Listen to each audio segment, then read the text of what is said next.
장재원 의원님 질의 순서입니다만은 그 전에 자료 제출 요구 확인을 하겠다니까요. 존경하는 김도우 의원님 발언하십시오.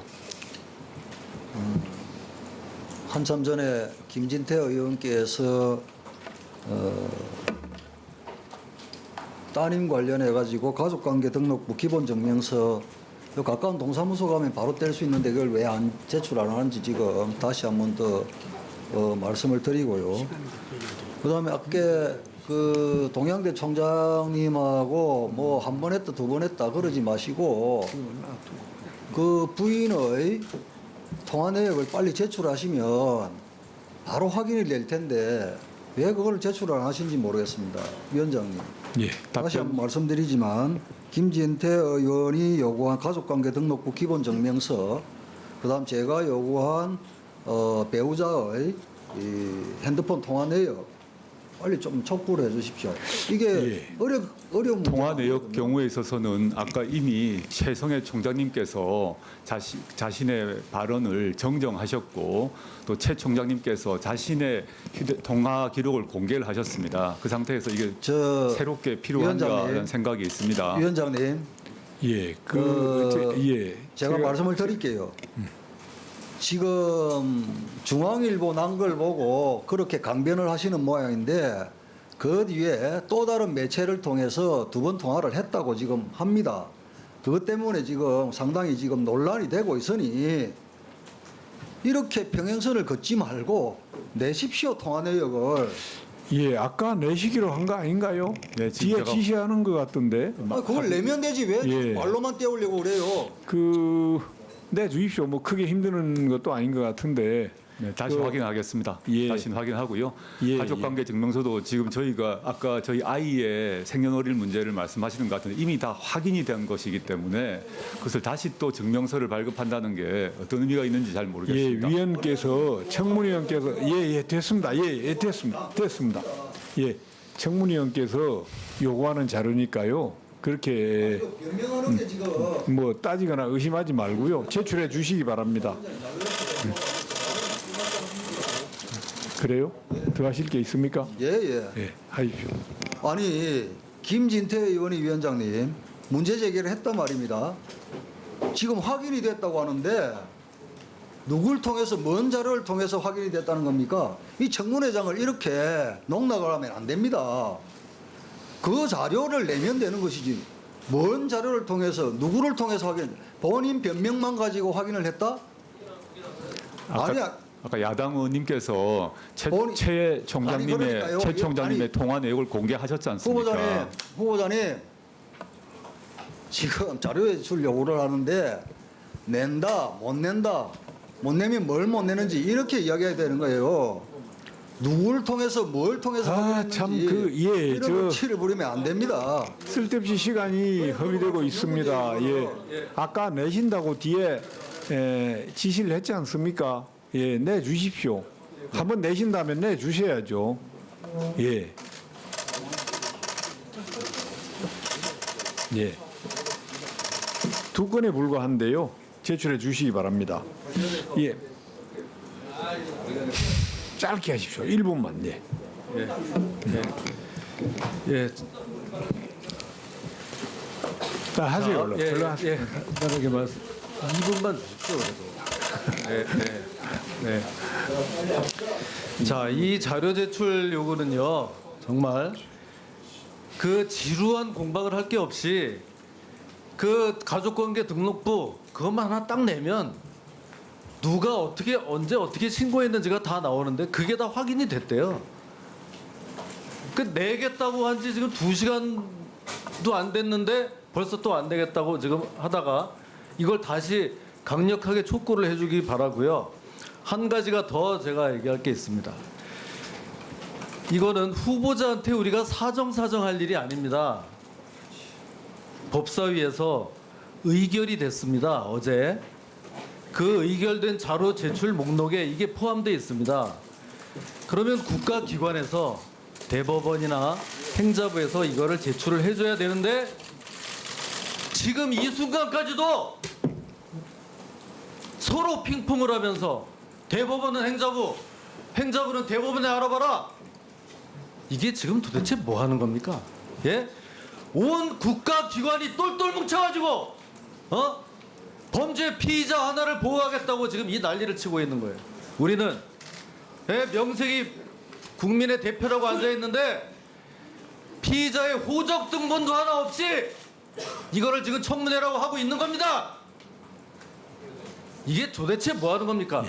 확실하게 그 법무부하고 법원 행정처에다가 촉구하시고 거기에 대한 불이익을 줄 것을 강력하게 촉구해 주시기 바랍니다. 예. 자꾸 왔다 갔다 하면 안 됩니다. 예, 가만히 계십시오. 예, 가만히 계십시오. 예, 제가 정리하겠습니다. 예, 저 후보자님 뒤에 자료 제출 그 두 건은 말씀하셨죠? 지금 말을 했습니다. 예. 좀 그럼 기다리겠습니다. 빨리 가능하면 빨리 해주시기 바랍니다. 다음은 존경하는 장재원 의원님 질의하시기 바랍니다. 예, 장재원입니다. 후보자님, 예. 지금 부인께서 피의자 신분입니까? 네. 피의자 신분입니까? 그렇게 알고 있습니다. 사문서 위조, 증거인멸 혐의로 피의자 신분이죠. 정확한 범죄 혐의는 잘 모르겠습니다. 다른 지금 논문이나 경영 문제나 스펙이 허위로 밝혀지면 학력에 문제가 생기죠. 자, 장영표 교수 제1저자 문제. 장영표 교수가 혼자 썼다라고 얘기하고 있습니다. 공주대 논문 관련돼 가지고 부인한테 지금 전화해봤습니까? 네, 물어봤습니다. 뭐라고 그렇습니까? 본인이 전화하고 했다고 그럽니까? 아니면 딸이 그렇게 했다고 그럽니까? 저희 딸아이는 제가 저희 딸하고도 통화를 했고요. 저희 처하고도 통화를 했습니다. 저희 딸아이는 이메일을 답을 받았다고 했고요. 그래서 그 다음에 그 답을 받아서 그 교수님의 논문을 읽고 갔다 했고요. 그 다음에 제 처는 그 뒤에 통화도 한 번 한 것 같아라고 말을 하고 그러니까 있습니다. 말 바뀐 거 아니죠? 말 바뀐 거 아닙니까?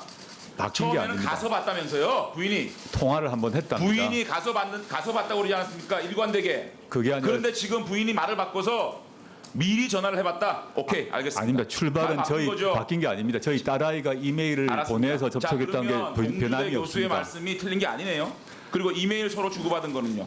최종 정문서 만들 때 그건 확인을 부인한테 검찰에서 확인 안 해봤어요? 이메일은 저희 아이 이름으로 보냈다고 말씀드렸습니다. 아니, 마지막에 증명서 뗄 때 부인과 김 교수 사이에 이메일이 여러 번 왔다 갔다 하면서 최종 증명서가 나왔다. 이 증언이 있지 않습니까? 아이의 이름과 생년월일 등 신상 관련해서 적어서 보냈다고 제가 들었습니다. 서로 주고받았네요, 그죠? 네, 다른 내용이 아니라 그러니까 지금 공주대 교수님이 하시는 말씀이 틀린 게 하나도 없다. 오케이, 알겠습니다. 키스트 문제는 제가 다음 질문에 하겠습니다. 오촌 조카는 도망가 있습니다. 동생은 아마 법의 심판을 받을 겁니다. 그런데 나는 괜찮다. 나의 선의는 믿어달라. 공정이란 가치가 뭐죠? 사람의 선의를 믿는 것보다는 시스템을 통해서 공정을 담보하는 것이 공정의 가치 아니겠습니까? 네. 자꾸만 조국 후보자는 자신의 주변이 전 피의자에다가 지금 사실상의 수사 대상자입니다. 그래, 나는 믿어달라. 나의 선의는 믿어달라. 제가 법무부 장관이 되면 검찰로부터 절대 내 문제에 대해서는 수사 보고하지 마라. 그 선의를 믿어달라. 후보자님, 저는요 사모펀드 의혹을 지금 얘기하려고 하지만 사모펀드 의혹을 넘어서 진보, 사회적 격차 해소 이런 얘기를 하던 분이 자녀들에게 주식이나 펀드를 가르치는 것은 동물의 왕국이다 이렇게 말씀하시는 분이 각각 자녀에게 5천만 원씩 증여해서 펀드를 운영했습니다. 저는요 말이 현란해서 도대체 후보자의 말이 무슨 말인지 알아들을 수가 없습니다. 60억이나 되는 재산을 가지고 있는데 장학금을 오히려 줘야 될 사람이 장학금을 받아갑니다. 이 모순을 어떻게 생각하겠습니까? 자, 장학금 한번 봅시다. 장학금이 이거 말고요. 다음 장학금 봅시다. 다음 장학금 들어보세요. 서울대 장학금에서요 생활비까지 받아갑니다. 16만 9천 원. 후보자 학비 장학금을 넘어서요 생활비 16만 9천 원까지 받아갑니다. 제가 서울대에 전화해 보니까 생활비 그 부분은 어려운 학생들을 위해서 주는 장학금입니다. 근데 이게 왜 조 모양에게 나갔는지 모르겠네요. 보십시오. 저 빨간 줄 쳐준데 저기만 16만 9천을 받아갔습니다. 이 항목은 몰랐습니다. 일괄적으로 자, 서울대 몰랐는데 동창회에서 몰랐다고 보낸 칩시다. 것으로 압니다. 몰랐지 뭐. 네. 조국 후보자가 아는 게 있어요 지금? 죄송합니다. 이렇게까지 후보자 도대체 조국 후보자의 말이 어떤 게 진실인지 알 수가 없어요. 상업펀드 의혹을 넘어서요. 동물의 왕국이라면서요. 제가 저 본인의 가족은 맹수의 왕국입니까? 제가 저 16만 9천 원을 받으려고 아둥바둥하지 않았습니다. 아둥바둥하지 않았는데 결론적으로 받지 않았습니까? 이런 현상이 벌어지고 있습니다. 후보자는 후보자의 인생의 가치나 철학에 의하면 후보자는 장학금을 내야 되는 사람입니다. 학생들 장학금 나눠줘야 될 사람이에요. 그런데 이렇게 잔인하니만큼 작은 액수의 장학금까지도 딸이 받아갔습니다. 그 점 송구합니다. 후보자 자신 주의를 한번 돌아보십시오. 과연 법무장관에 오를 자격이 있는 사람인지, 그래서 도대체 뭘 하시겠는지, 지금 그 모습으로 무슨 계획을 어떻게 하겠다는 건지 저는 말씀 새기겠습니다. 감사합니다. 예, 수고하셨습니다. 다음은 존경하는 금태섭 의원님 질의하시기 바랍니다. 네, 후보자님 오랜 그 청문 받으시느라고 고생이 많으십니다. 인사 문제에 대해서 몇 가지 좀 질문을 드리겠습니다. 법무부 장관과 민정수석의 그 검찰 인사를 놓고 역할 분담은 대단히 미묘한 점이 있고 항상 논란이 되어 왔습니다. 후보자께서는 민정수석에 계실 때 검찰 인사에 얼마나 관여해 왔고 또 어떠한 형태로 민정수석이 검찰 인사에 관여하는 것이 바람직하다고 생각하십니까? 검찰 인사를 포함해서 모든 인사는 기밀입니다. 그래서 제가 어떻게 관여를 했는지 무슨 말을 했는지 자체가 말씀을 못 드리게 되어 있습니다. 금지 사항입니다. 아니요, 제가 뭐 특정인의 인사에 대해서 말을 하면 당연히 그런데요. 검찰청법 제34조에 의하면 검사의 임명과 보직은 법무부 장관의 제청으로 대통령이 한다. 이 경우 법무부 장관은 검찰총장의 의견을 들어 검사의 보직을 제청한다라고 법에 되어 있습니다. 아시고 계시죠? 맞습니다. 네. 그러면 당연히 국회의원으로서는 검사의 임명과 보직 인사를 할 때 법무부 장관이 제청을 하는지 거의 청와대 참모가 얼마나 관여하는지 그걸 물어볼 수 있는 거 아닙니까? 제가 네. 지금 특정인에 대해서 물어보는 건 아니지 약간 않습니까? 고점이라는 말씀드리겠습니다. 예. 당연히 검찰총장께서 의견을 표시하십니다. 즉 검찰총장과 협의하셔야 되기 때문에 예. 법무부 장관님이 검찰총장님의 의견을 듣습니다. 어떤 사람은 승진시킨다, 어떤 사람은 뭐 약간 강등을 한다 의견을 받고요. 근데 법무부 장관님과 협의이기 때문에 최종적으로는 법무부 장관님이 건의를 하는데 예. 그 말씀은 잘 알겠습니다. 네. 그 말씀은 알겠는데 제가 궁금한 것은 검찰총장의 의견을 듣는다는 얘기가 아니라 법무부 장관의 제청으로 대통령이 이제 인사를 하시게 돼 있는데 네.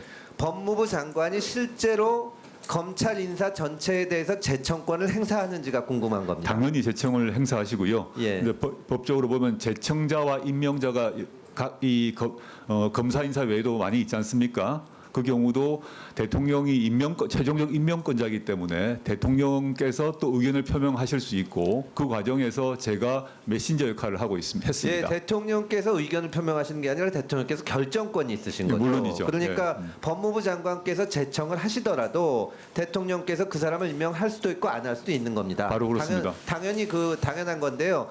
문제는 제가 생각하기로는 지금 현실적으로 적어도 검사장급 이상에 대해서는 법무부 장관이 실질적인 제청권을 행사해온 것 같지가 않아서 그걸 질문을 드리는 겁니다. 말하자면 법무부 장관의 제청권 없이 청와대에서 일방적으로 결정하는 거 아니냐는 의혹이 있습니다. 어떻습니까? 그건 그렇지 않습니다. 박상기 장관님께서 적극적으로 제청권을 행사하셨고 뭐 제가 상세한 자리에 대한 말씀 드릴 수가 없는데 박 장관님이 적극적으로 제청권을 행사해 오셨습니다. 예, 후보께서 그렇게 말씀하시니까 그렇게 믿겠습니다. 그리고 후보께서도 청문회를 거치고 만약에 장관으로 임명하시게 되면 검찰 인사에 대해서 위에서부터 아래까지 할 수 있는 권한을 충분히 행사해서 실질적인 제청권을 행사해 주시기를 바랍니다. 그렇게 하겠습니다.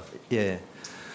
지금 뭐 특정인에 대한 인사를 얘기하기는 그런데 아까도 말씀드렸지만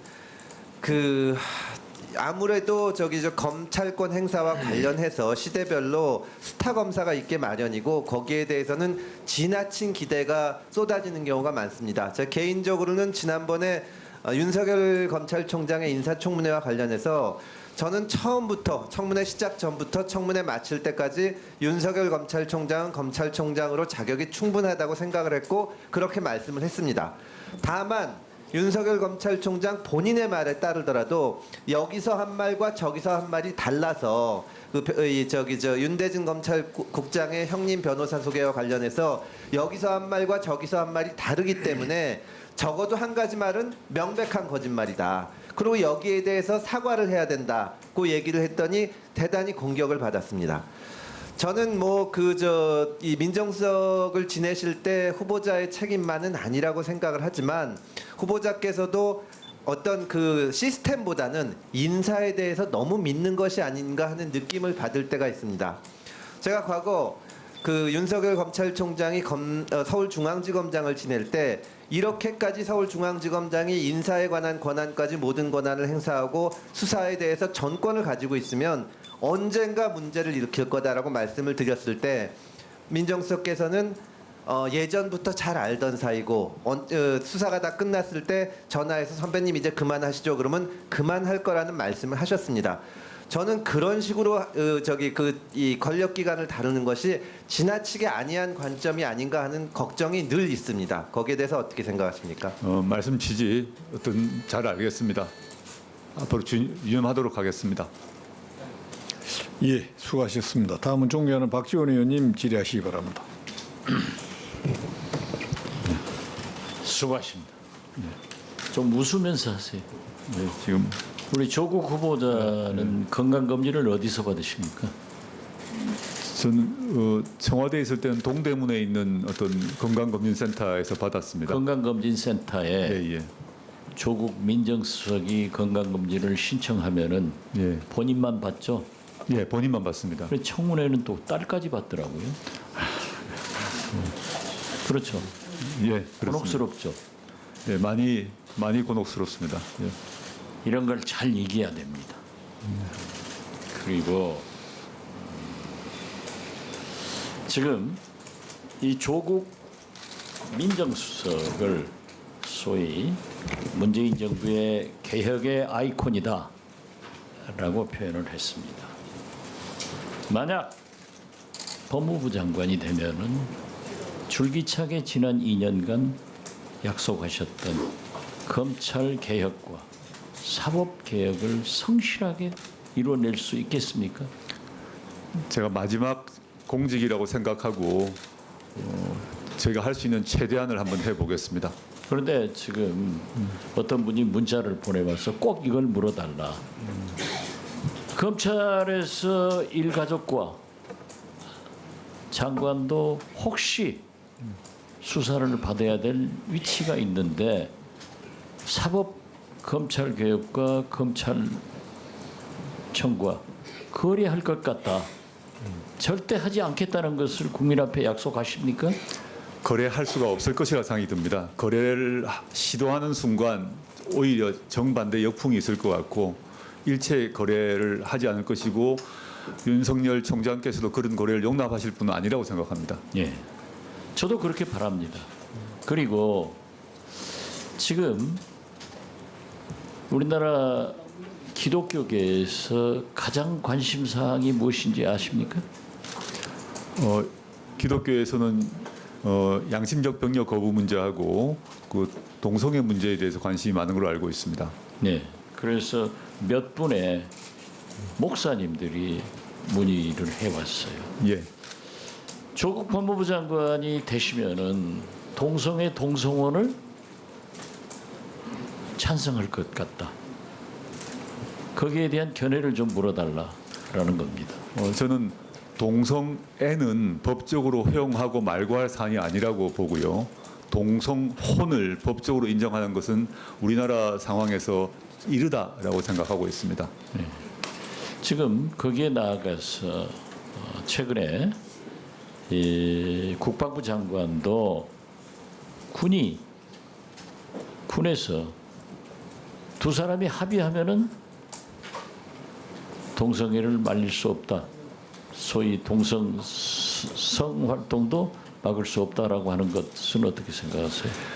지금 군형법상 박 대표님께서 말씀하셨던 처벌 조항이 일괄적 처벌 조항이 있습니다. 저는 개인적으로 이런 학자로서 글을 쓴 바가 있는데요. 군내 동성애 병사의 경우 그게 휴가 중이냐 아니면 복무 중이냐를 나눠봐야 된다 생각합니다. 그리고 군 내에서 만약에 내무반에서 그 근무 중에 동성애의 경우에 있어서는 보다 강한 제재가 필요하다면 휴가 중에 당연히 영병외죠. 그런 경우에 동성애의 경우는 그 경우까지 형사 제재를 하는 것은 조금 과한 게 아닌가 해서 좀 세분화해야 된다는 입장입니다. 후보자는 최근 한국당 일부 의원들이나 심한원 씨 등 이분들이 5.18 민주화 운동을 왜곡 폄훼하고 계속 5.18 숭고한 정신을 짓밟고 있습니다. 이에 대해서 형사처벌하는 법률의 제정 필요성에 대해서 어떤 견해를 가지셨습니까? 저는 5.18은 이미 우리 헌법 정신 속에 사실상 들어있다고 생각합니다. 물론 헌법에 그 5.18이라는 단어가 들어있지 않지만 그래서 5.18을 왜곡하는 것은 헌법 부정이라고 생각하고 있습니다. 법을 제정할 필요가 있다. 네, 법을 제정할 필요가 있다고 생각합니다. 네, 오케이. 세밀한 내용은 논의를 해봐야 될 것 더 같습니다. 묻겠습니다. 지금 후보자의 거치에 대해서 제가 일본에 가서 니카이 일본 간사장하고도 만나고 왔습니다. 그런데 일본 언론도 여기 특파원들도 저에게 많이 앞으로 법무부 장관이 되면 일본의 무역 법을 제소 강제 동원과 징역 관련해서도 국제사법재판소 소송 등을 대기해야 됩니다. 물론입니다. 법무부는 국가소무의 주무부사 아니에요? 예. 그래서 만약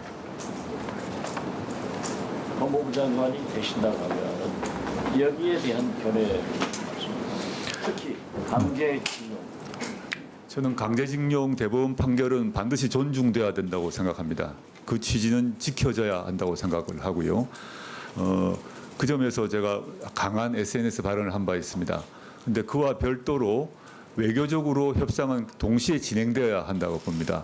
그 대법원 판결의 취지를 존중하면서 어떠한 방안으로 외교적 협상을 할 것인가는 과거 문재인 정부가 제안했던 그 이제 1+1 방안 이런 그 여러 가지 절충안이 있을 거라 생각이 듭니다.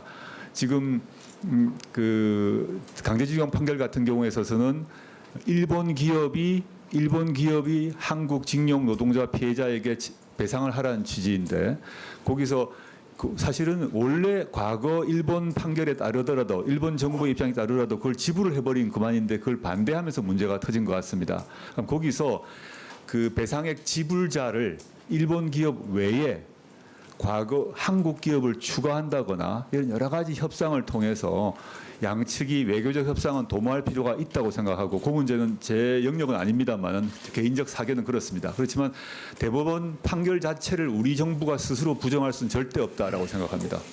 하나만 더 짚겠습니다.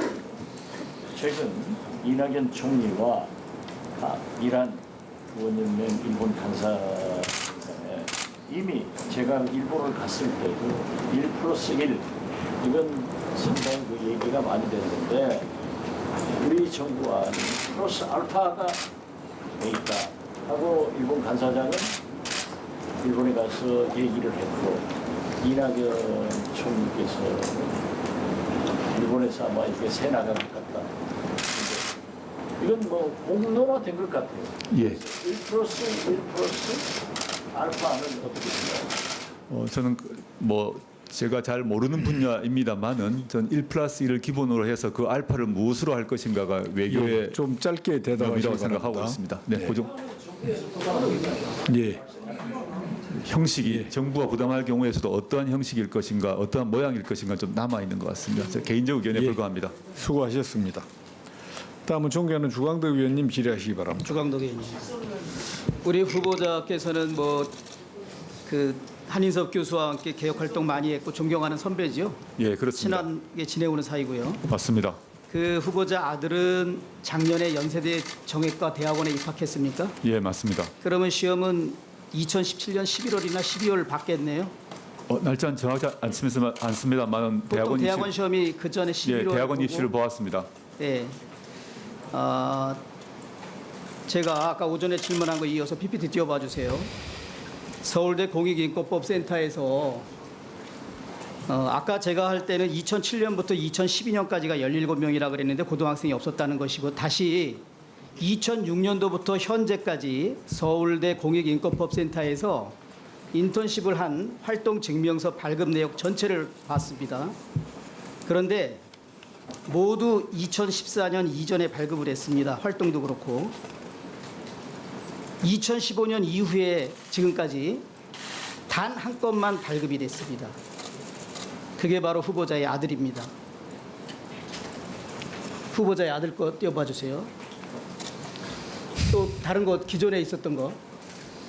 예. 지금 현재까지 2006년도부터 28명에 대해서 증명서가 발급됐는데 27명의 증명서는 동일한 것입니다. 저렇게 돼 있습니다. 지금 양식으로. 아까 제가 오전에 보여준 거. 후보자 아들 거 띄워봐 주세요. 유일하게 후보자 아들 것만 양식이 저렇습니다. 그리고 이것만이 2017년에 발급된 것입니다. 2017년 10월 16일. 그리고 이 전수조사를 해봐도 후보자의 딸이나 논문을 지도했던 단국대 장모 교수의 아들 장모 씨는 전혀 나오지 않습니다. 그리고 2017년 10월 16일 아들이 이 발급받을 당시에 센터장은 양현아 센터장이죠. 네, 그렇게 알고 있습니다. 네. 어떻게 지금까지 28명의 그 대상자 중에 또 유일하게 고등학생은 이제 증명서로는 아들이 유일합니다. 그리고 2015년 이후 유일한 증명서 발급 대상자가 후보자의 아들입니다. 저는 후보자의 아들이 후보자가 지금 인정한 것처럼 2018년 작년 연세대학교 정형외과 대학원에 입학을 했고 1학년이 됐고 그 서류 전형 제출은 2017년 11월이나 12월에 했을 거라고 추정합니다. 그래서 2017년 10월 16일 날 최근 5년간 유일하게 후보자의 아들 것만 이 증명서가 발급되고, 이것은 제 추측입니다만 연대 정형외과 대학원에 서류할 때 들어가지 않았을까. 왜? 다른 아들이 이걸 발급받을 이유가 있었나요? 그 연대 정형외과 대학원 갈 때는 입시는 필기 시험을 보았습니다. 아니 저는 그걸 말하는 게 아니라 필기 시험으로 입시를 이 한 서류가 작용을 했나 안 했나. 왜? 그러면 아드님께서 2017년 10월 달에 이걸 왜 발급받았는지 제가 확인을 잘 해보겠습니다. 저도 확인해서 알려주시고요. 이 서류는 정확한 지금 자, 제가 처음 후보자님. 봐서요. 네.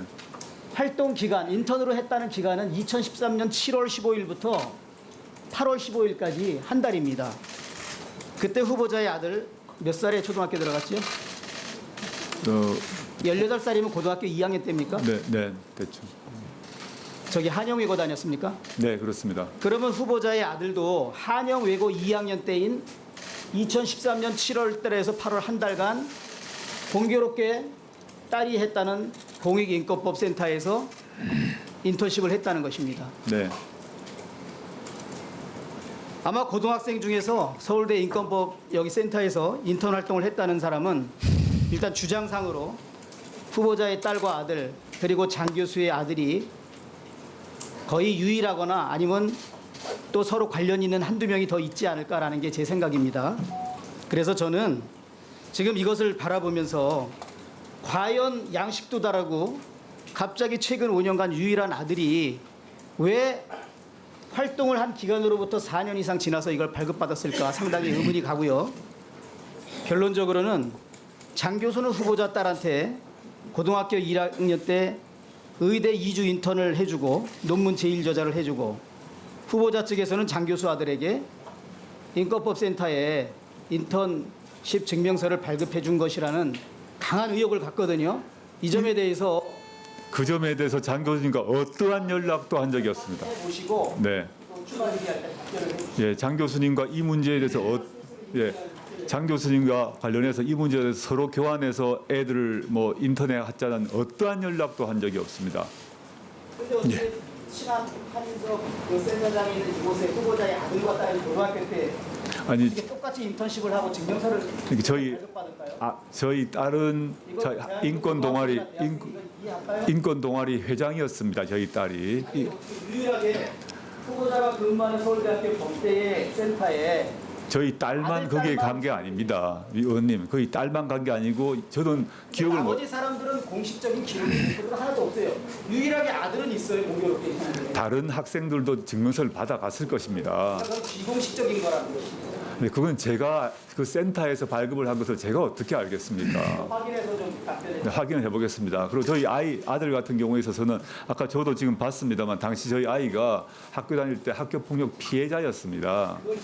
그래서 그걸 관련해서 피해자의 인권 관련해서 관심을 갖게 되었습니다. 법대 교수는 후보자의 아들, 딸이 아니었으면 이렇게 여기서 인턴십을 하고 이 증명서를 발급받아서 생기부에 기재하고 그것을 서류 전형 대학 입시에 제출할 수 있겠냐? 네, 그 제가 점에 이게 이해가 안 간다는 거죠. 네, 그 점에서 결과적으로 혜택을 입었다는 말씀에 대해서는 제가 비판을 달게 받습니다만은 비판의 문제는 없습니다. 네. 자, 나중에 예. 예, 수고하셨습니다. 다음은 존경하는 김종민 의원님 질의하시기 바랍니다. 김종민입니다. 제 질의하기 전에 한 가지 좀 뭐 이게 질의는 아니고요. 좀 당부 겸해서 공유하고 싶은데 우리 최성해 총장님 말씀 가지고 우리 청문회에서 자꾸 이렇게 이제 막 공박이 오가고 진실 공방이 되는데 저는 최성해 총장님 말씀이 뭐 대표적으로 예를 들면 유시민 씨가 이제 전화해 갖고 와서 무슨 시나리오를 제안했다. 제가 유시민 이사장 전화해 보니까 전혀 사실이 아니랍니다. 그러니까 지금 이분이 얘기하는 거가 언론에 보도되고 또 청문회장으로 들어오고 이게 확인되지 않은 채 자꾸 이렇게 되는 거는 저는 이 청문회가 좀 안정감 있게 진행되는데 문제가 있다. 이분이요. 지금 25년 동안 동양대학교 총장을 하고 계세요. 그래서 지금 이분이 25년 동안 어떻게 총장을 하는지도 궁금하고 그다음에 이분이 뭐 아까 교육학 박사 했는데 누가 저한테 제보를 한 게 이분이 명예 박사예요. 그럼 사실 명예 교육학 박사 이렇게 해야 그 총장 상에 이 사실은 교육학 박사 이건 오히려 이게 위조가 될 가능성이 있어 내가 보기에는. 그래서 저는 이분의 말에 너무 무게를 두고 우리 여야 간에 공방할 필요가 없다. 한 두세 번 스크린 한 다음에 좀 확인된 것 같고 얘기하자 이렇게 말씀을 드리고 자 일단 제가 좀 질의를 드리면 자 아까 우리 제가 민주주의는 양쪽 얘기 들어보고 결정하는 게 민주주의다 이 말씀을 드렸어요. 그래서 지금 한 달 가까이 한쪽 얘기만 계속 쏟아지고 있으면서 우리가 어떤 의사결정을 하는 게 좀 바람직하지 않다. 그래서 지난번 기자간담회도 했지만 오늘 청문회에서 양쪽 얘기를 충분히 들어보는 기회가 전 됐으면 좋겠다는 말씀이 들고 지금까지 만약에 이 상태로 가면요. 한쪽 얘기만 듣고 잘못하면 언론도 속고 검찰도 속고 국민도 속을 수가 있습니다. 오늘 정확하게 양쪽 얘기 듣고 정확한 판단을 해보자. 그런 취지에서 제가 한 9가지 주제를 뽑아봤습니다. 한번 PPT 한번 줘보세요. 이 9가지 쟁점에 대해서 저는 이렇게 생각합니다. 만약에 한 가지라도 이게 이 한국당의 주장이 사실이면 한 가지라도 사실이면 저는 후보자가 장관 되는데 동의하기가 좀 어려울 것 같아요. 적격 판단에 나중에 동의가 어려울 것 같아. 한번 보세요. 좀 억울한 게 있나? 근데 만약에 이 9가지가 다 사실이 아니면 저는 한국당 주장에 제가 동조할 수가 없습니다. 그만 내려오라는 주장, 지명 철회하라는 주장, 사퇴하라는 주장. 자, 동양대 총장상 사문서 위조 이렇게 말씀하셨는데 지금 다른 쪽 얘기는 뭐냐면 이게 봉사활동으로 표창장 수여를 했다. 자, 그 다음에 두 번째요. 시험 안 보고 외고 고려대 의전원 이게 한국당 주장이에요. 근데 외고 고려대 의전원이 다 시험 보고 정식 전형을 거쳐서 합격한 거예요. 그 다음에 논문으로 고려대 의전원 진학했다. 이것도 황교안 대표님까지 말씀하셨어요. 논문 제출로 고려대 의전원 어디도 논문 제출이 없었습니다. 전형 요소가 없었어요. 장학금 준 교수 부산의료원장 임명했다. 저것도 얼마나 엄청난 사실입니까? 부산대 병원장 제안한 게 이정주 원장이라는 분이에요. 그 다음에 조국이 아니고 웅동학원에 대해 동생 회사 일감 몰아주기로 했다. 웅동학원 공사하는 회사 중에 동생 회사만 돈을 못 받았어요. 그래서 그 빚이 남은 게 지금 100억 가까이 된 겁니다. 조국과 동생이 짜고 치는 재판을 했다. 이것도 한국당이 주장했는데 저거는요. 동생만이 아니고 기술신용보증기금에서도 저 재판을 걸었는데 변호인은 안 했어요. 왜? 워낙 분명한 채무니까. 위장이형을 채무면탈했다. 실제 이혼했죠. 예. 그 다음에 조국 패밀리가 펀드 지배한다. 저거 사실이면요. 저거는 제가 보기에는 공직자윤리법 위반입니다. 그죠? 네. 제가 전혀 관여한 적 없습니다. 자, 그 다음에 마지막으로 사모펀드 편법 증여했다. 저것도 범죄 행위입니다. 그죠? 이 법이 바뀌어서 이제 포괄주의로 바뀌어서 편법 증여가 안 조기환매가 됩니다. 불가능한데 네. 조기환매가 가능하다고 생각하고 편법 증여로 의심한 겁니다. 저는 저 9가지가 메인이라고 봐요. 저 봉사활동을 했니 안 했니 토창장 무슨 인턴십이 어떻게 되니 이게 아니고 저 9가지 중에 한국당한테 되게 유리한 룰입니다. 제가 제안할게요. 저 중에 한 가지라도 사실임을 증명해 주시면 제가 조국 후보 반대하겠습니다.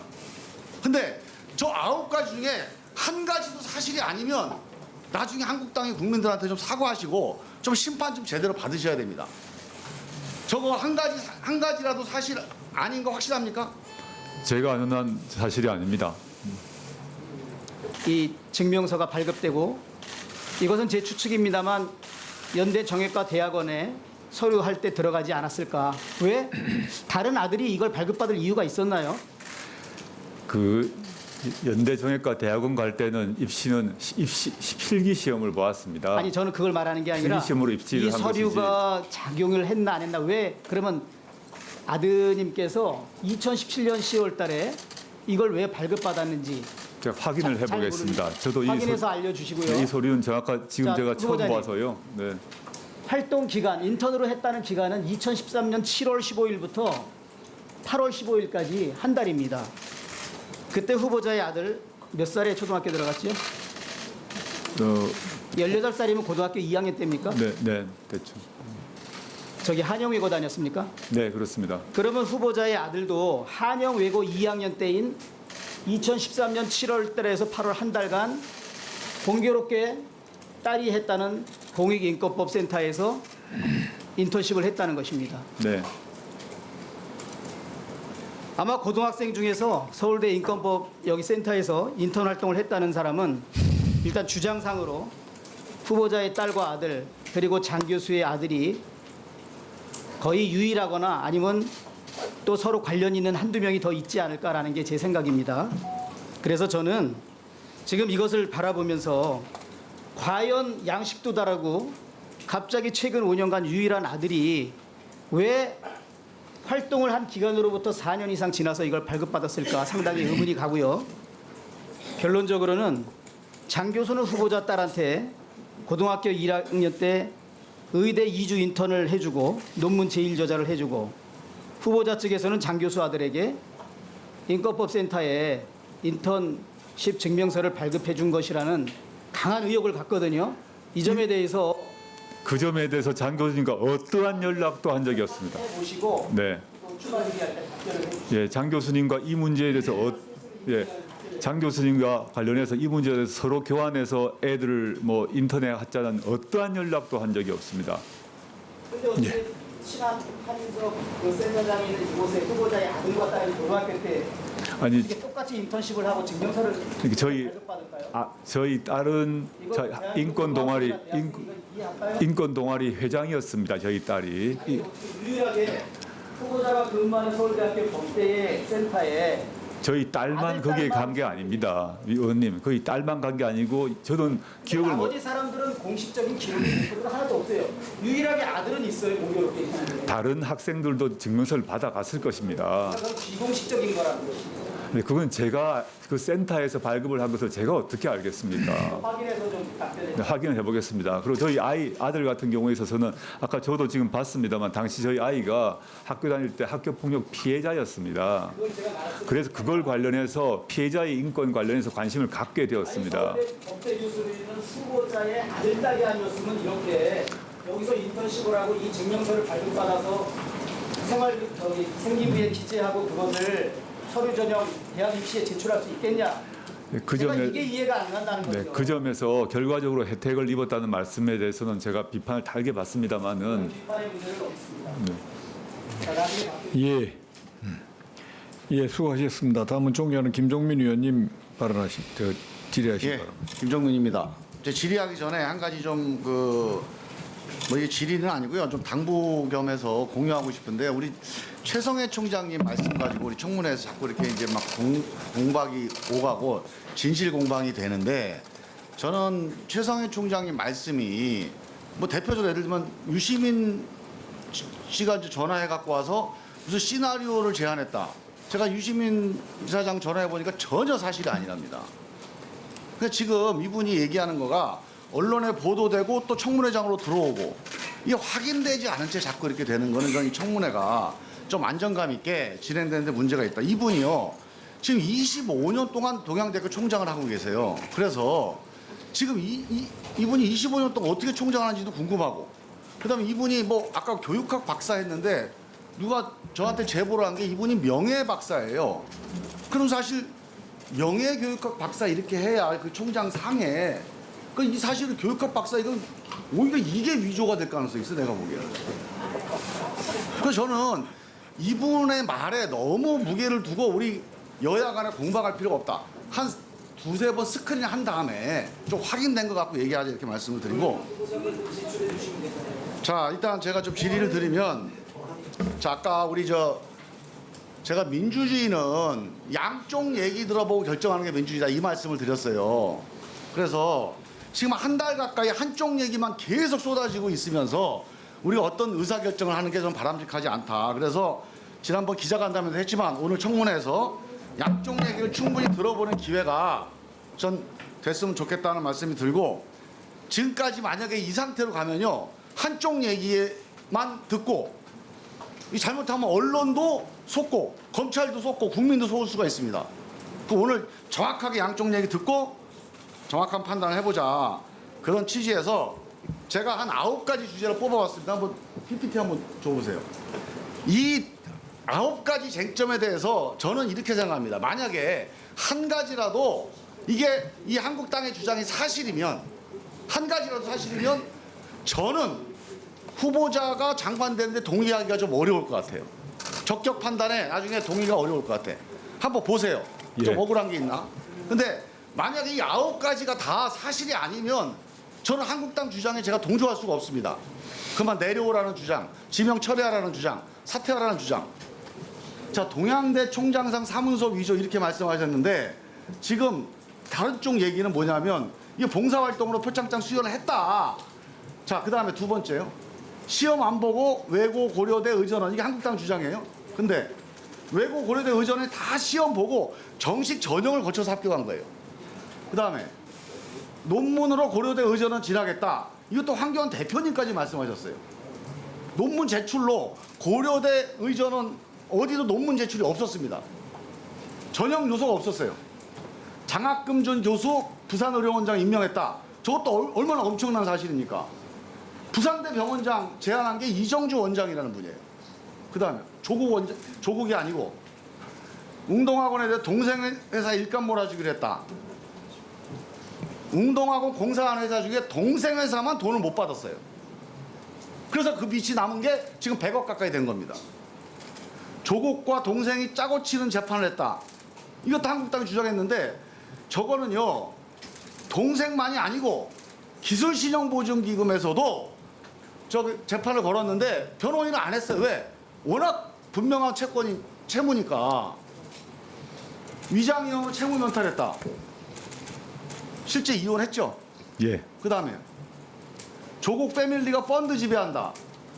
저거 사실이면요. 저거는 제가 보기에는 공직자윤리법 위반입니다. 그죠? 네, 제가 전혀 관여한 적 없습니다. 자, 그 다음에 마지막으로 사모펀드 편법 증여했다. 저것도 범죄 행위입니다. 그죠? 이 법이 바뀌어서 이제 포괄주의로 바뀌어서 편법 증여가 안 됩니다. 조기환매가 불가능한데 네. 조기환매가 가능하다고 생각하고 편법 증여로 의심한 겁니다. 저는 저 9가지가 메인이라고 봐요. 저 봉사활동을 했니 안 했니 표창장 무슨 인턴십이 어떻게 되니 이게 아니고 저 9가지 중에 한국당한테 되게 유리한 룰입니다. 제가 제안할게요. 저 중에 한 가지라도 사실임을 증명해 주시면 제가 조국 후보 반대하겠습니다. 근데 저 9가지 중에 한 가지도 사실이 아니면 나중에 한국당이 국민들한테 좀 사과하시고 좀 심판 좀 제대로 받으셔야 됩니다. 저거 한 가지라도 사실 아닌 거 확실합니까? 제가 아는 한 사실이 아닙니다. 예, 수고하셨습니다. 다음은 존경하는 김진태 위원님 질의하십시오. 네, 강원도 춘천 출신의 김진태 의원입니다. PPT가 아직 준비가 안 된 모양인데 준비됐습니까? 그 준비하는 동안 한번 들어보세요. 이등으로 구성되는 문 대통령은 올해 2월 부산에서 스마트 가로등 스마트홈, 스마트 도로, 스마트 공장 등으로 구성되는 문 대통령은 올해 2월 부산에서 스마트 가로등을 직접 살펴보기도 했습니다. 자, 문 대통령이 스마트 가로등 스마트 외치고 나서 어떤 특정 업체의 매출이 갑자기 엄청 지금 폭증을 하게 되는데요. 거기에 바로 후보자가 투자를 합니다. 예? 후보자가 민정수석이 되고 나서 2달 뒤에 무슨 펀드인가를 투자를 하는데 그 펀드가 투자한 회사의 매출이 갑자기 폭증을 하기 시작하는 거예요. 그렇게 해서 온 관급 공사를 전부 싹쓸이 하듯이 이렇게 하는데 지금 제가 한 말이 틀립니까, 후보자? 틀립니다. 제가 이번 기회에 확인하게 되었습니다. 뭐가 틀려요? 첫째, 저 관공서 수준은 저희가 그 업체도 해명을 했고 저희도 한번 점검을 했습니다만은 이렇게 이 합시다. 펀드의 투자와 관계없이 관급공사가 이루어졌음을 저희가 확인할 수 있었습니다, 의원님. 그리고 저희 가족은 자, 저 블루코어라는 데 이거 보세요. 했지만 저기에 블라인드 보면은요. 펀드이기 때문에 잠깐만요. 일체 볼 수가 없는 구조입니다. 잠깐만요. 후보자가 블루코어라는 펀드에 투자를 하고 그 투자금이 전부 웰스 CNT에 이제 들어가는데, 자, 이것만 한번 대답해 보세요. 웰스 CNT의 매출이 2017년 8월부터 1년 동안에 2배가 늘어나고 관급공사가 177개를 받아요. 어쨌든 간에 관급공사 177개 받은 거는 맞습니까? 틀립니까? 네? 지금 숫자는 확인해봐야겠습니다만은 우리가 다 제 확인한 말씀은 거예요. 나라장터에서 다 확인한 제 거예요. 처가 네. 블라인드 펀드이기 때문에 저 블루코어가 블라인드 어디에 펀드 그 투자하는지 얘기 그 또 자체를 하려고? 알 수가 없는 구조인 것입니다. 또 알 수가 없는 그 소리 맨날 하는데 제가 이제 설명을 해드리는 거 아닙니까? 예? 저 펀드에는 처음부터 가족만 들어가 있는 거예요. 가족만. 처음에는 다른 사람도 들어온 것처럼 이렇게 했는데 우리가 알아보니까 6명이 전부 가족만 들어와 있는 거예요. 100% 가족 펀드. 그리고 이 펀드가 웰스 CNT라는 것을 전부 매입을 하는데 그 회사는 매출이 이렇게 급증을 하고 관급공사뿐만이 아닙니다. 경제계에서는 무려 2,700억을 집중적으로 투자를 하고 이렇게 보이지 않는 손이 작동을 하는데 거기에 대해서 이제 본인이 본래 이 민정수석이 되면은 어디에다가 이렇게 주식을 투자할 수가 없어요. 주식을 다 백지 신탁을 해야 돼요. 그러니까 사모펀드를 한 거죠. 마음대로 할 수 있게. 개별 주식을 할 수 없다고 해서 그 대신 사모펀드를 포함한 펀드에는 가입이 가능하다라는 방침을 받고 그에 따라서 아는 조카 오천 조카를 통해서 들어갔던 것이고요. 의원님, 제가 지금 통계를 가져왔습니다만 지금 문제되는 회사 같은 경우 10년간 관급 사업 실적입니다.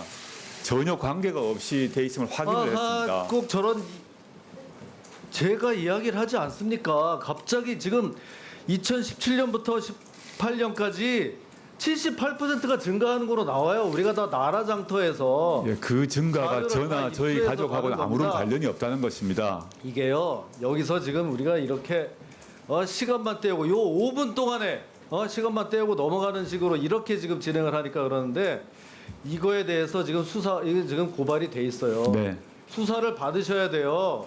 예? 윤석열 총 검사 제가 별로 좋아하지는 않지만 이거에 대해서 지금 수사를 하게 돼 있습니다.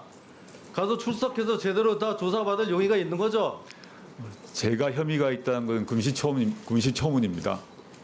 아니 가족들이 전부 들어가서 공직자윤리법 주식 신탁 의무 위반이 돼 있고 지금 저기서 WFM까지 같이 우회 상장을 하는 주가 조작 이 혐의에 대해서 지금 수사를 하고 있어요 검찰에서. 저와 제 가처는 이 자체의 블루코어란 말, 이 블루코어에 들어갔다는 걸 제 처가 들어갔지만 뭐 당장 처가에서 모른다. 저는 온 가족이 다 들어갔는데도 본인은 모른다 이런 얘기입니까? 의원님, 제가 이거를 불법이라고 생각을 했다면 공직자 신고에서 이 펀드를 물론 뭐 제가 직접 신고하지 않았지만 신고를 했겠습니까? 그러니까 국회에 다 제출을 했습니다, 의원님. 이 모든 자료를 국회에 제출을 스스로 했습니다. 예, 수고하셨습니다. 다음은 존경하는 박주민 위원님 질의하시기 바랍니다. 위원장님, 잠깐만 제가 30초만. 제가 간단한 신상 발언 좀 사과할 게 하나 있어요. 진짜 빨리 해요. 자, 아까 착오가 있었어요. 예, 말씀하신 대로 10초 하십시오. 아니 30초 하니까. 예, 아까 우리 제가 최성해 총장님 관련해서 명예교육학 박사 문제를 제기를 했는데 이게 그게 제가 제보를 받은 건데 단국대학교 명예교육학 박사예요. 그래서 제가 네이버에 확인해 보니까 그것만 나와 있는데 우리 저 보좌진들이 확인해 보니까 외국 유학에서 교육학 박사를 받은 사실이 있어요. 그래서 그거는 전적으로 제 착오입니다. 제가 우리 최 총장님께 죄송하다는 말씀 드리고 교육학 박사와 관련된 그 총장상 그 표기는 전혀 문제가 없다는 점 다시 한번 확인드립니다. 예, 박주민 위원님 질의하십시오. 예, 방금 전에 아까 전에 자유한국당 의원님께서 몽골에 후보자 따님이 진짜 봉사활동을 하러 갔냐, 코이카를 통해서 갔냐라고 질문을 하자 후보자께서는 고등학교 전체가 같이 갔다라고 얘기했습니다. 그렇지만 확인해 보니까 그런 자료가 없다 이렇게 또 반박을 다시 야당 의원님께서 하셨습니다. 그래서 제가 한번 조사를 해봤습니다. 넘겨봐 주시죠. 코이카가 몽골에 자원봉사를 보내는 툴은 두 가지입니다. 제도는 두 가지입니다. 하나는 코이카가 직접 몽골에 자원봉사 보내는 게 하나 있고 두 번째는 몽골 축산마을 개발 지원 사업을 통해서 봉사단을 보내는 게 있습니다. 그런데 후보자 따님은 코이카가 직접 자원봉사를 보내는 게 아니라 몽골 축산마을 개발 지원 사업을 통해서 보내진 봉사단 활동을 가신 거로 확인됩니다. 알고 계셨나요? 맞습니다. 예, 넘겨주시죠. 저 코이카가 선명하게 찍힌 이 사업 계획서인데요. 이게 바로 이제 한국국제협력단 코이카 이래가지고 몽골 축산 시범마을 개발 사업 결과 보고라는 문서인데 여기 보면 봉사단 파견이 내용으로 들어가 있고 그래서 이 일환으로 한영외고 학생들이 같이 몽골에 가게 됩니다. 넘겨주시죠. 실제로 그래서 저렇게 현장 사진 2007년도의 현장 사진이 이 사업을 진행했던 단체의 홈페이지에 게재가 돼 있습니다. 그리고 이 사업 역시 아까 말씀드렸던 대로 코이카의 예산 지원을 통해서 가는 거기 때문에 코이카의 해외 봉사 활동으로 분류가 됩니다. 그래서 코이카가 이렇게 증명서를 내줍니다. 발런티어 서비스 서티피켓이라고 이렇게 증명서를 발급합니다. 이런 증명서를 후보자 따님이 받은 거 맞죠? 맞습니다. 영문 증명서 받았습니다. 맞습니다. 그래서 코이카의 자원봉사 간 내역에는 없지만 방금 말씀드렸던 대로 목축 마을 지원 사업 통해서 자원봉사단 간 거 맞고 확인서도 있다. 맞죠? 맞습니다. 네, 이 부분은 클리어됐다고 생각합니다. 자, 두 번째로 시간이 없어요. 자, 우리 웰스 CNT 수주 관련돼서 김진태 의원님께서 문제 제기한 부분을 좀 점검해 보도록 하겠습니다. 자, 웰스 CNT가 어떤 방법으로 수주했느냐? 후보자가 투자하고 나서 후보자의 어떤 위력이나 이런 것으로 수주한 거 아니냐라고 문제 제기하는데 저희가 그래서 웰스 CNT의 사업을 준 자치단체들한테 다 질의서를 보내봤습니다. 왜 웰스 CNT의 사업을 줬냐? 저거 보시면 아시겠지만 저게 그 원주시 건데 가격 경쟁력이 다른 업체에 비해서 제일 셉니다. 제일 싸요. 근데 원주시는 평가 기준 중에 가격에 대한 평가 기준이 100점 만점 중에 65점입니다. 그래서 웰스 CNT가 채택이 된다라고 회신을 보냈습니다. 넘겨주시죠. 자, 이거는 해양수산부인데 해양수산부가 왜 웰스 CNT에다가 사업을 줬냐라고 물어봤더니 뭐라 그러냐면 애초에 저 사업 설계가 웰스 CNT에서 생산하는 제품을 사다 껴야만 되도록 설계가 돼 있다. 그러니까 그냥 웰스 CNT 거 산 거예요. 그렇게 설명하고 있고 심지어는 울진군하고 서면 협의를 했다고 되어 있습니다. 울진군 더불어민주당 지방자치단체장이 있는 곳이 아닙니다.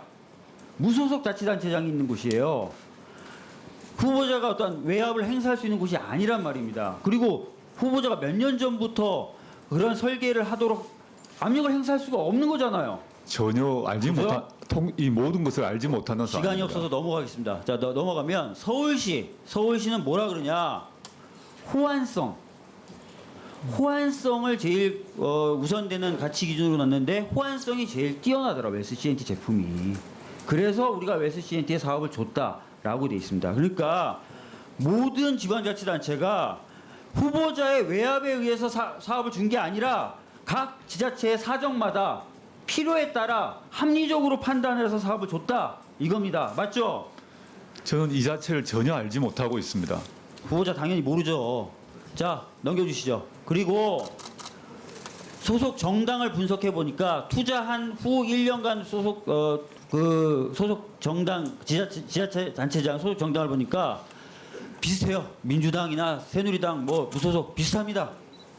외압이 행사됐다면 저렇게 비슷하게 나올 리가 없죠. 더불어민주당이 훨씬 더 많았겠죠. 네. 자, 그 다음에 넘겨주시죠. 177건 뭐 수주했다 그러는데 후보자도 지금 보여준 것처럼 매년 들락날락합니다. 따라서 후보자의 어떤 영향력 하에 수주가 늘었다. 객관적 자료로도 그렇게 보이지 않는다는 것입니다. 맞죠? 네. 예, 수고하셨습니다. 다음은 존경하는 최이배 위원님 질의하시기 바랍니다. 예, 바른미래당 최이배입니다. 아까 제가 마지막 질문에 박근혜 정부가 내각을 무시하고 국회도 무시하고 청와대 중심으로 이루어지면서 청와대 정부라는 비판이 지금 문재인 정부도 받고 있다라는 것에 대해서 여쭤봤고요. 그러면서 저는 과거에 전 정권이 잘못한 것에 대해서 우리 현 정권이 비판하고 적폐라고 표현하면서 또 그것을 없애야 된다고 얘기했으나 또 그런 것들을 따라가는 모습, 요즘 흔히 하는 말로 이제 내로남불이라고 하죠. 예. 그런데 그 부분 중에 하나가 또 낙하산 문제가 있다고 생각합니다. 그 후보자가 2012년 방송 3사 사장의 낙하산 인사에 대해 반대하는 집회에 참여한 바가 있으시더라고요. 예, 기억하시죠? 있습니다. 예. 네. 2014년에는 국가인권위원회 위원을 그만둔 것도 당시 낙하산 인사인 현병철 위원장 때문이라고 기사에서 맞습니까? 네, 좀 항의성으로 국가인권위원을 사직했습니다. 예. 근데 저희 바른미래당이 작년 말로 문재인 정부의 공공기관 낙하산 인사를 집계를 해보니까 434명이에요. 일명 요즘 캠코더 인사라고 하죠. 예. 대표적으로 환경부 블랙리스트 사건은 지금 검찰에서 기소돼서 재판이 곧 열릴 예정이고요. 청와대 전 민정수석으로서 굉장히 책임이 있다고 생각하는데 이 부분에 대해서는 어떻게 생각하십니까? 저는 민정수석실은 이 관련 기관 지금 말씀하신 기관의 낙하산 인사라고 불리는 부분에 선발하는 역할에 전혀 관여하지는 않고 있습니다. 저희는 검증 작업을 사후에 하고 있습니다. 그래서 그렇다면은 제가 이 부분은 각 기관장 그 공공기관의 잘못이다라는 겁니까? 그게 아니라 저의 업무 관할은 아니었다는 말씀을 드리는 것입니다. 저는 그러면은 장관들의 그 청문 과정에서 인사 실패에 대한 비판들이 많은데 그 부분에 대해서는 어떻게 생각하세요? 제가 민정수석으로서 많이 반성하고 있습니다. 더 검증을 더 철저히 해야 된다 생각을 하고 했습니다. 저는 우리 후보자님이 이런 인사 실패나 검증을 철저히 못한 부분이 지금 본인에게도 적용되는 것 같습니다. 가장 우리 국민들의 기본적으로 가지는 의무 중에 하나가 또 우리가 납세 의무하고 또 이제 남성인 경우는 국방의 의무인데 그것 좀 말씀드릴게요. PPT 좀 한번 띄워주시겠습니까? 장녀의 재산에 대한 현황인데요. 장녀가 2017년 8월 25일 처음 그 재산 신고를 했을 때 예금이 6,300만 원이 있었습니다. 근데 최근 서면 답변으로 2017년 7월에 장녀에 대해서 면세 범위 내에 증여 신고를 했다. 증여세 납부는 없었고. 네, 그렇게 알고 있습니다. 그러니까 5천만 원 미만의 증여가 있었다는 거죠. 2017년 네, 그렇습니다. 쯤에요. 근데 그 뒤로 지금 19년도 현재의 그 채무 상황을 보면 전년도에 2,397만 8천 원이 있었는데 그게 사라져요. 그래서 결국은 딸의 재산이 3,900만 원이 18년도에 늘어납니다. 최종적으로는 네, 18년도에 딸이 3,900만 원 정도 재산이 늘어났는데 혹시 이 부분에 대해서는 증여세 문제는 없었습니까? 제가 관리하지는 않았고 잘 모르시죠. 예, 이거 제가 문제는- 여러 번 자료 제출을 그 청문회 준비단에 했는데 제출해주지 않으셨어요. 오늘 오후라도 늦게라도 네. 꼭 저녁이라도 제출을 해주십시오. 이거 제출 안 하면 저는 우리 후보자가 장녀 증여세 탈루 문제까지도 생길 수 있다. 이거 분명히 밝혀주시고요. 확인해 보겠습니다. 예. 세무사와 다 협의한 걸로 알고 있는데 전 상세히 모르겠습니다만 확인해 보겠습니다. 그리고 우리 후보자 납세 증명 내역을 내셨는데 부인 걸 보니까 그 내정 직전에 8월 11일 날 589만 원 정도의 그 납세를 했습니다. 부인이 종합소득세를. 근데 귀속 연도가 안 적혀 있어요. 그다음에 19년 7월 10일 날 이때도 154만 원 정도의 또 지연 납부한 게 나옵니다. 이건 15년도 귀속분인데요. 그래서 총 740만 원 정도의 세금을 지연 납부하셨어요, 부인이. 네, 네. 이것도 어떤 내용인지 달라고 하는데 안 주고 계세요. 저는 이것도 함께 자료를 좀 제출해 주시고 제가 여기서 드리고자 하는 말씀은 인사검증을 하는 민정수석이셨어요. 그러면 당연히 이런 부분들이 아주 기본적인 사안으로 업무로서 알고 계신 거고. 네. 근데 본인은 본인의 집안에 이런 세금 납부 하나 챙기지 않은 거죠. 아까 내 딸의 증여 문제도 잘 모르신다고 그러고. 네. 부인의 세금 납부 내역도 모르신다고 그러고. 저는 어떻게 보면 우리가 야당이 지금까지 인사 실패, 무능한 인사 검증이라고 얘기했던 것이 여기 본인의 후보자에게도 그대로 나타난다고 생각을 합니다. 어떻게 보면은 모르겠습니다. 사법 개혁을 위해서 민정수석을 하셨을지는 모르겠지만 인사 검증을 해야 되는 민정수석의 역할을 제대로 못하신 것 같은데 저에 대해서 일단 저의 저의 처에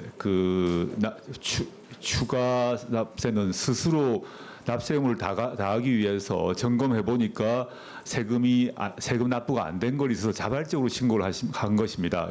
자발적이 아니죠. 예. 후보자로 되지 않았으면 안 내고 계속 탈세를 할 건데. 한번 점검을 해보니까 발견을 한 것입니다. 일부러 놓친 것이 아니라. 점검한 것이잖아요. 그러니까 자발적으로 본다고 하면 네, 어떤 말씀인지 알겠습니다. 그리고 예, 마무리하시죠. 답변 받아요. 네, 그 인사검증 문제 같은 경우는 저희는 검증의 보고서를 올립니다. 검증의 보고서를 올리면 그 검증의 결과를 가지고 인사위원회에서 결정을 하는 것입니다. 물론 저희 검증 내용에 대해서는 하나하나 밝힐 수가 없습니다. 근데 제가 드릴 수 있는 말씀은 인사검증은 인사위원회의 자료이다라고 보셔야 되고 어떤 한계가 있음에 불구하고 이 사람이 필요하면 쓰는 경우도 있고 아무 한계가 없어도 안 쓰는 경우가 있는데 그거는 인사위원회에서 결정한 사안이라고만 말씀드리겠습니다. 물론 제가 검증의 책임을 회피하겠다는 뜻은 아닙니다. 그렇지만 저희 시스템이 그러하다. 그건 뭐 문재인 정부만이 아니라 과거 정부도 마찬가지 시스템으로 이제 운영되어 왔다는 점만 말씀드리겠습니다. 예.